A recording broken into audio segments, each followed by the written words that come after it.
What's going on, guys? It's Colin here for NextGenTactics. This gameplay is some conquest on Operation Metro coming out of the dreaded US spawn. As you can see, I'm bunny hopping along because a tip I recently picked up is that makes me go faster.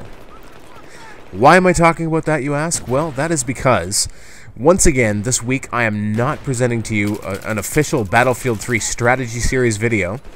But that series is going to continue next week, and I've enlisted the help of a world-class competitive Battlefield 3 player to help me improve my game, and we're going to share tips with you guys to help you improve at whatever level you happen to play at. So if you're a weekend warrior that goes into some pub lobbies with friends, or if you are, playing more competitively in tournaments, that sort of thing, I think that the tips provided are going to help every level of player, and I'm really excited about this series.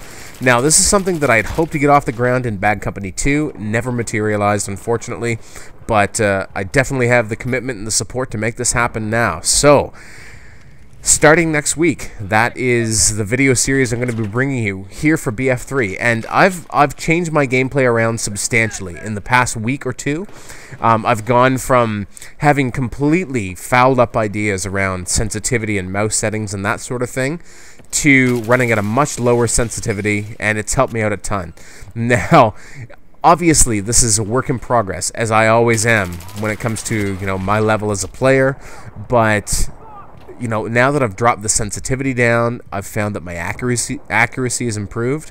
It's taken some adjustment because I was used to such a high DPI that I could do everything with subtle wrist movements, and now, I'm into a situation where I have to use my whole forearm, and it's totally foreign to me. So, as most of you know, like I started PC gaming back in last year, basically, having taken a huge hiatus off of it from, basically my college days, which were like back in the 90s, to like last year. So, it's an uphill battle for me, but I'm improving, and I'm hoping that this series of videos that I'm going to be able to now bring you with the help of this individual will also help you improve, and that's the whole point of NextGenTactics, right? For me, anyway. And when I first started playing Call of Duty, I turned to NGT for some tips and how to improve and how to play certain game types. Well, that's what I'm going to do here for Battlefield 3, and I've been having a ton of fun playing this game again.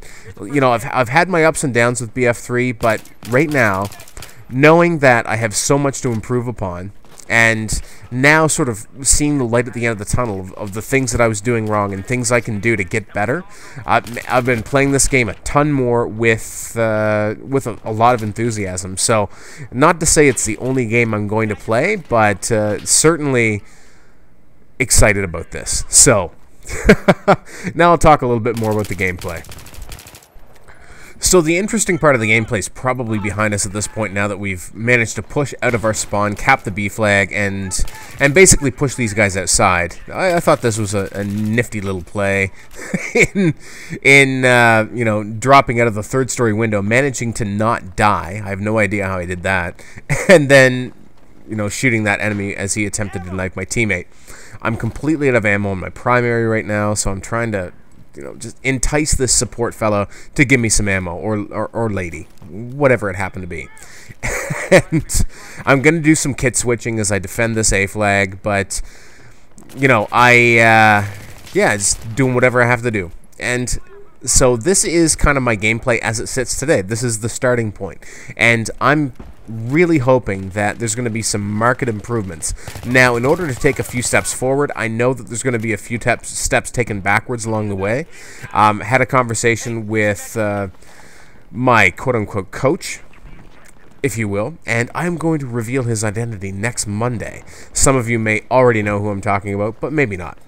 Anyway, he's given me some stuff to work on this week, and it involves key bindings.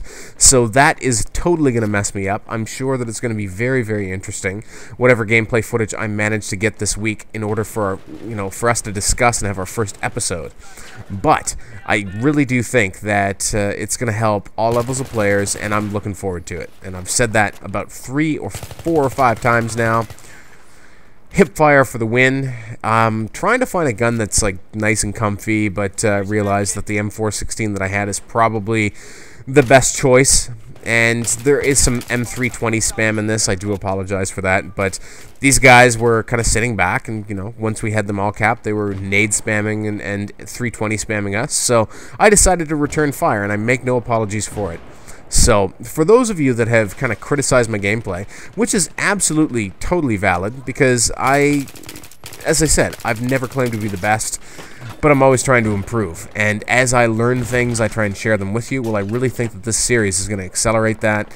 And if you're not a fan of my gameplay, then bear with me, because, you know, watch I would like to consider myself sort of an above-average weekend warrior pub stomper. I have a better than 2 win-loss ratio.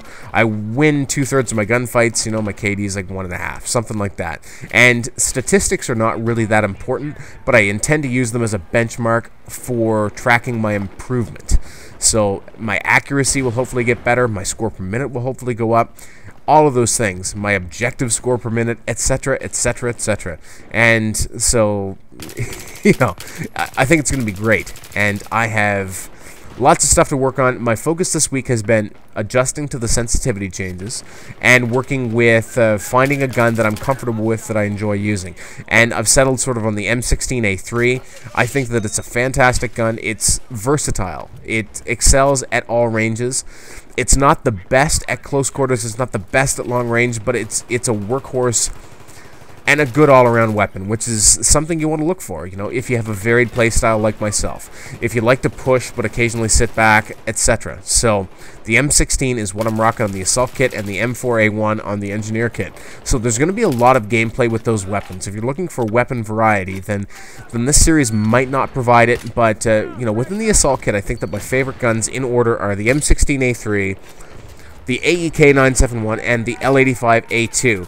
And depending on the situation, I will opt for the L85 over the over the AEK, over the M16. But I can never go wrong with the M16. So there's going to be a lot of gameplay with that as I sort of adjust and get my feet under me. But I am sort of, for the first week at least, going to be playing Conquest on Grand Bazaar quite a bit, and that's the map we've agreed to work on. That's the gameplay that I'm going to try and get, so I'm going to be rocking Assault, Engineer, and I mean, those are my 2 favorite kits. I'm not a big support player, I'm not a big recon player. Assault and Engineer are sort of equal in my arsenal as far as what I play when I'm playing BF3.